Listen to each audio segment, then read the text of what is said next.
ये बैरी कोरोना सबला खून के आंसू रोआवत हे। दो पारी निपट के अब तीसरा लहर आवत हे। अरे मास्क के सैनिटाइजर के भरोसा ये जिंदगी अब चलत हे।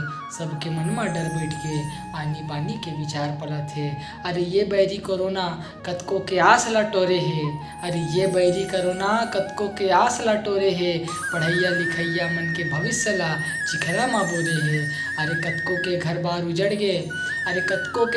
उजड़ गे कतको लाचार हो गे। बंद हो गए पट मंदिर के भगवान घला निराधार हो गए। अरे ये बैरी के आए ले नत्ता कुत्ता सब दुरिहा गे।